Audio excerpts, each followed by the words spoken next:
sebuah fenomena ajaib dari perilaku binatang. Dua burung ini bicara, bahkan mampu mengucapkan lafaz yang mengagumkan asma Allah.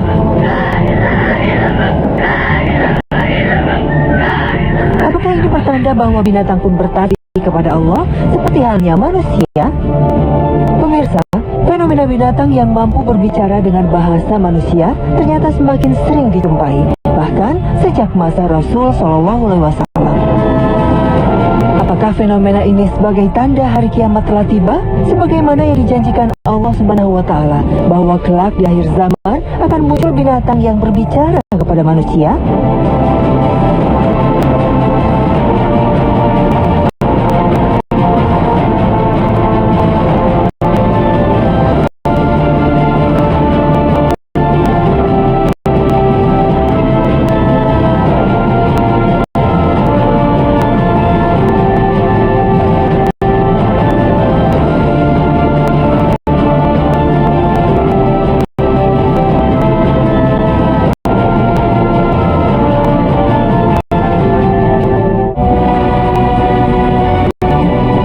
Assalamualaikum warahmatullahi wabarakatuh.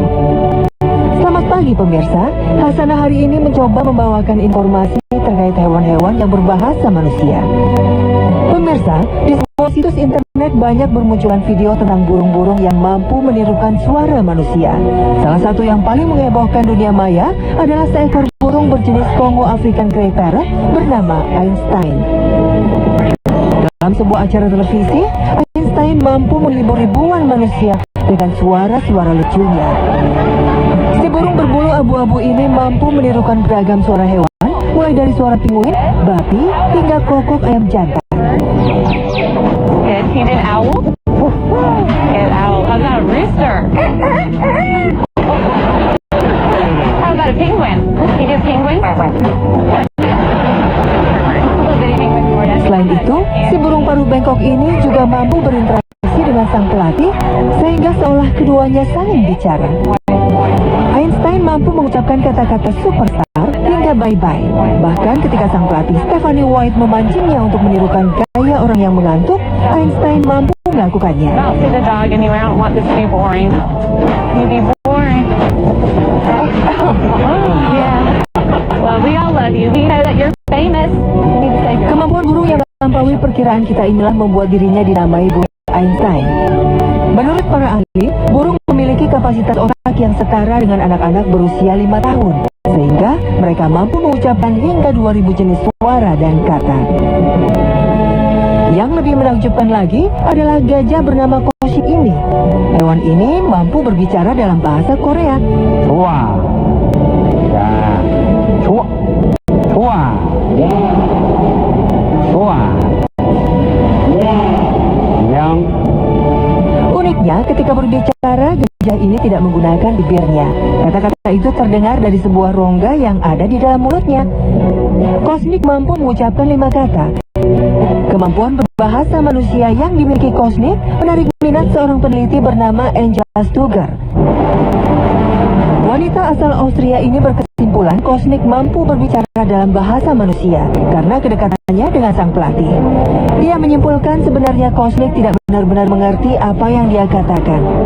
Artinya, bahasa Korea yang diucapkan sang gajah bukanlah sebuah pembicaraan antara hewan dengan manusia. Fenomena hewan bicara, sekalipun tidak dimaksudkan bicara seperti halnya manusia, cukup menggelitik emosi kita.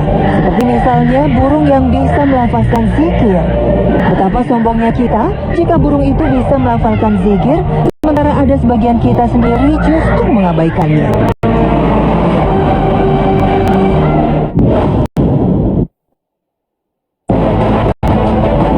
Fenomena hewan berbicara terjadi pada masa Rasulullah SAW.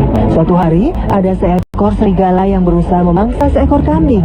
Ketika serigala itu menangkap buruannya, datanglah sang penggembala. Saat melihat ternaknya akan dimangsa oleh serigala, si penggembala langsung merebutnya kembali. Ketika hewan buruannya terlepas dari cengkramannya, terjadi peristiwa yang aneh. Serigala itu tiba-tiba berbicara kepada penggembala. Tidakkah engkau bertakwa kepada Allah? Engkau telah merampas dariku suatu rezeki pemberian yang Allah berikan kepadaku. Lalu mendengar ucapan ini, sang penggembala Serigala kaget, lalu berkata, "Sungguh aneh, ada yang dapat berbicara kepadaku seperti manusia." Serigala itu kembali berkata, "Maukah engkau mendengarkan sesuatu yang lebih mengherankan daripada hal ini?" Muhammad SAW yang ada di Mekah telah mengabarkan manusia tentang berita dan kisah umat-umat terdahulu. Sang penggembala pun mengumpulkan seluruh ternaknya dan menggiringnya pulang ke Madinah. Sang penggembala segera menuju ke rumah Nabi SAW dan menceritakan kejadian aneh yang baru saja dialaminya.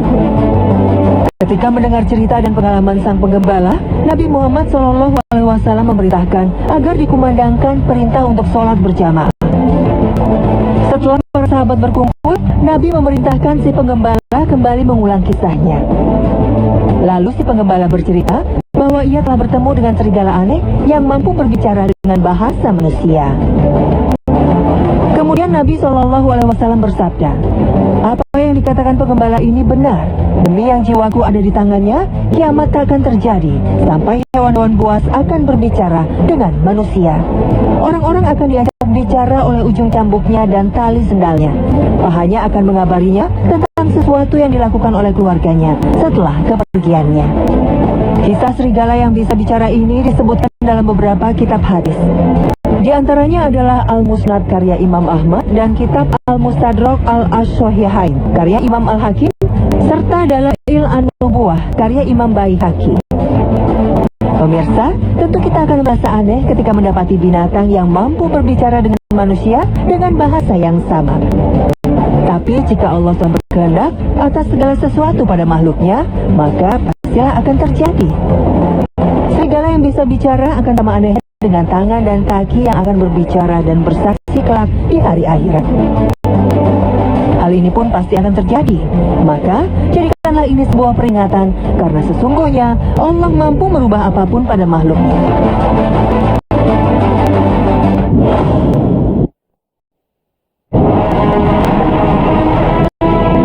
Pemirsa, selain pengalaman penggembala yang mendapati seekor serigala bisa berbicara layaknya manusia, Rasul SAW pernah mengisahkan tentang peristiwa seekor sapi bicara.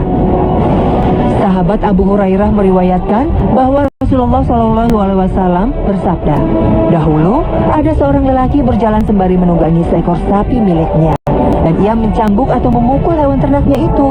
Maka sapi itu pun menoleh kepadanya dan berkata, 'Aku diciptakan bukan untuk diperlakukan seperti ini, akan tetapi aku diciptakan untuk bercocok tanam.' Ketika mendengar hal ini, para sahabat akhirnya berkomentar karena heran dan kaget. Subhanallah, sapi bisa berbicara? Lalu Rasulullah SAW bersabda, "Sesungguhnya aku mengimani dan meyakini kebenaran hal ini, demikian juga Abu Bakar dan Umar." Hadis riwayat Bukhari dan Muslim. Tak hanya mengisahkan apa yang telah terjadi, Rasulullah SAW bahkan pernah mengalami sendiri dan berbicara langsung dengan seekor onta. Pada suatu hari, Rasulullah SAW sedang berada di suatu kebun dari kebun milik kaum Ansor. Tiba-tiba saja ada seekor unta jantan mendatangi beliau dalam keadaan kelelahan dan berlinang air mata. Ketika unta itu melihat Nabi SAW, dia berbicara lirih. Setelah itu, baginda Nabi SAW bertanya kepada beberapa penduduk Madinah, "Siapakah pemilik onta ini?" Lalu datanglah seorang pemuda penduduk Madinah yang berkata, "Onta itu milik saya, wahai Rasulullah." Maka baginda Nabi SAW bersabda, "Tidakkah engkau bertakwa kepada Allah terhadap binatang yang Allah kuasakan kamu kepadanya ini? Sesungguhnya dia mengeluh kepadaku jika engkau membikinnya lapar dan membebaninya dengan pekerjaan yang banyak." Kisah ini disebutkan dalam kitab Musnad Imam Ahmad.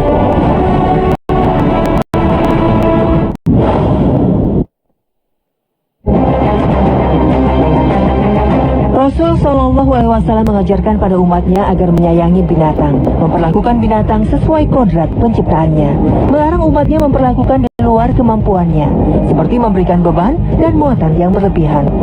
Pernah Rasulullah SAW melihat seekor unta yang sangat kurus sehingga punggungnya menempel dengan perutnya. Kemudian beliau bersabda, "Bertakwalah kalian kepada Allah pada binatang-binatang ternak yang tidak bisa berbicara ini. Tunggangilah ia dengan baik-baik, makanlah pula dengan cara yang baik." Hadis riwayat Abu Daud. Oleh karena itulah para sahabat Rasul begitu mencintai binatang. Ketika bepergian, para sahabat akan menurunkan barang-barang bawaan mereka dari punggung ternaknya sebelum melaksanakan sholat atau berhenti untuk beristirahat. Sahabat Anas bin Malik menuturkan, kami pernah ketika singgah di suatu tempat, kami tidak melaksanakan sholat sunnah terlebih dahulu sebelum menurunkan beban-beban dari punggung binatang tunggangan. Hadis riwayat Abu Daud dan Ahmad.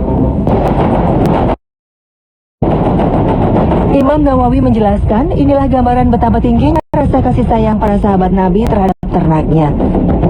Bahkan perhatian dan belas kasih kepada hewan tunggangan didahulukan sebelum melaksanakan sholat. Lebih lanjut, Imam Nawawi mengingatkan hal-hal yang harus diperhatikan sebagai bentuk lemah lembut kepada binatang. Seorang muslim tidak boleh berbicara kasar terhadap hewan ternak miliknya, serta memperhatikan keperluannya seperti menjamin pakan dan minumnya. Seorang muslim juga diperintahkan untuk mengingatkan saudaranya yang menelantarkan atau menyiksa ternak miliknya. Inilah beberapa syarat yang harus dipenuhi oleh umat muslim ketika memiliki dan memanfaatkan hewan ternak. Itu sebabnya ulama kontemporer mengingatkan kita berdasarkan tuntunan Nabi SAW. Rasulullah SAW mengajarkan para sahabatnya untuk menajamkan pisaunya sehingga hewan ternak tidak merasakan sakit. Bahkan Rasulullah SAW menyayangi binatang sembelihannya, walau hanya seekor burung, maka Allah akan memberikan rahmat kepadanya kelak dari kiamat. Hadis riwayat Bukhari. Dalam kesempatan lain, Rasul bahkan bersabda, pada setiap makhluk hidup, apabila kamu berbuat kebaikan kepadanya, maka kamu akan mendapat pahala. Hadis riwayat Muslim. Inilah fakta bahwa Islam sejak 14 abad silam telah mendorong manusia mencintai binatang, bahkan perlakuan baik terhadap binatang termasuk dalam ibadah yang dijanjikan Allah pahala dari sisinya. Dengan demikian, amat tidak pantas jika Islam disebut-sebut tidak memiliki kepedulian kepada binatang. Ada sebuah peristiwa menarik yang memperkuat akan sifat agama Hanif yang dibawa Rasul Muhammad SAW. Suatu ketika, Rasulullah SAW melakukan perjalanan bersama para sahabatnya. Di tengah perjalanan itu, Nabi SAW pergi sebentar untuk melakukan sesuatu. Tiba-tiba, beberapa sahabat melihat seekor burung kecil bersama dua anaknya. Mereka pun menangkap kedua anak burung itu. Lalu burung itu terbang rendah sambil berputar-putar hingga datanglah Nabi SAW dan beliau bersabda, siapakah yang telah menyakiti dan membuat sedih burung ini karena kehilangan anaknya? Kembalikanlah anaknya. Kisah ini dicatat oleh Imam Bukhari dan Al-Hakim. Tindakan Rasul SAW melarang para sahabatnya yang memisahkan anak burung dari induknya ini menarik untuk disimak. Sebab belakangan terungkap, terpisah anak binatang dari induknya menjadi salah satu sebab punahnya beberapa jenis satwa. Salah satu hewan yang memiliki pola asuh luar biasa adalah orangutan. Satwa primata ini memiliki ketergantungan yang luar biasa terhadap induknya. Selama 5 tahun, anak orangutan akan menyusu dan selama itulah hidupnya akan tergantung kepada induknya. Jika seekor induk orangutan mati, hidup anaknya juga terancam. Anak binatang buas seperti cita akan membutuhkan induknya selama 2 tahun. Selama itu, secara perlahan, sang induk akan mengajarkan cara bertahan hidup dan berburu kepada anak-anaknya.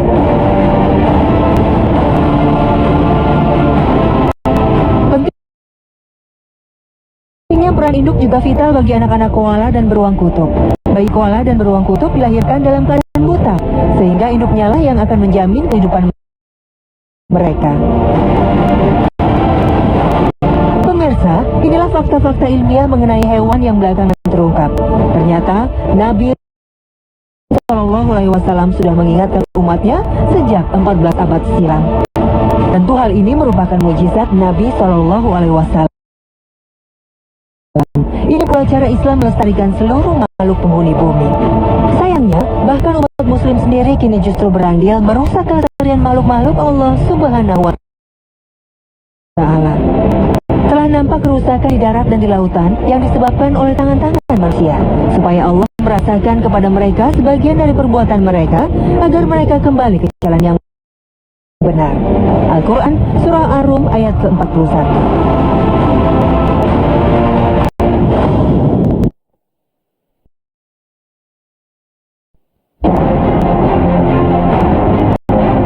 Fenomena hewan bicara mengingatkan akan peringatan Nabi Shallallahu Alaihi Wasallam kepada kita bahwa peristiwa itu tanda kiamat pertama yang akan terjadi adalah terbitnya matahari dari tempat terbenamnya dan keluarnya seekor binatang kepada manusia pada waktu duha, yang manapun di antara kedua.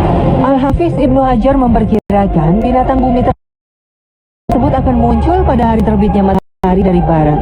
Lebih lanjut, Ibnu Hajar menegaskan, ketika matahari terbit dari barat, tertutuplah pintu tempat.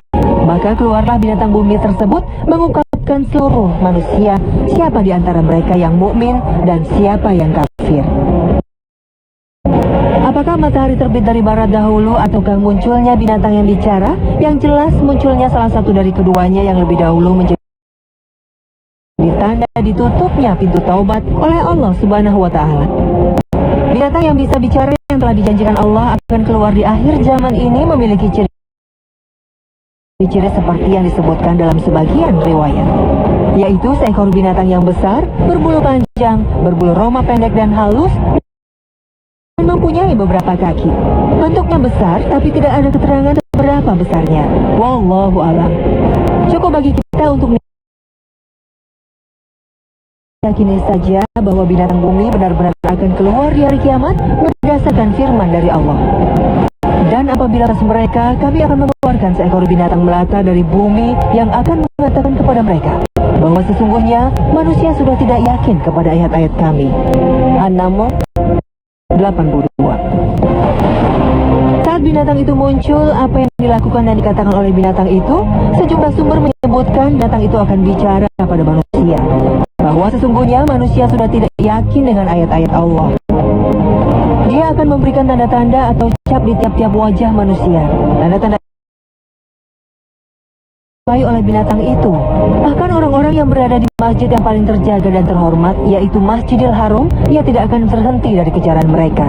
Ia akan memekik atau bersuara antara makom Ibrahim dengan Hajarul Aswad atau Ka'bah, sambil menebarkan tanah dari kepalanya yang melampaui segala penjurunya. Kemudian ia menghadap ke barat dan melakukan hal yang sama. Hal itu menyebabkan manusia terpisah darinya secara bersama-sama, cerai-berai dan dengan berkelompok. Sedangkan satu kelompok dari kaum muslim akan tetap bersiteguh. Dan mereka telah mengetahui bahwa ia adalah binatang Allah, sedangkan mereka tidak akan dapat mengalahkan Allah. Binatang tersebut memberi tanda pada muka orang mukminin sehingga ia menjadi terang seperti bintang. Binatang tersebut akan berjalan di muka bumi yang tidak dapat dikejar oleh siapapun, serta tidak seorang pun yang dapat melarikan diri darinya. Bahkan apabila seorang laki-laki berlindung dengan melakukan sholat, maka binatang itu tetap akan datang dari belakangnya dengan berkata, "Hai Fulan, mengapa baru sekarang kamu sholat?" Lalu ia memberi tanda pada mukanya dan pergi. Adanya fenomena binatang bisa bicara memang bukan berarti itulah tanda kiamat besar yang dijanjikan Allah Subhanahu wa Ta'ala. Tapi fenomena ini mengingatkan kita akan munculnya janji Allah yang sekaligus sebagai pertanda tertutupnya pintu taubat. Maka benahi diri kita, pertebal bekal kita, dan perkuat keimanan kita untuk menyongsong datangnya waktu munculnya binatang melata yang akan bicara pada semua manusia. Wallahu a'lam bishawab.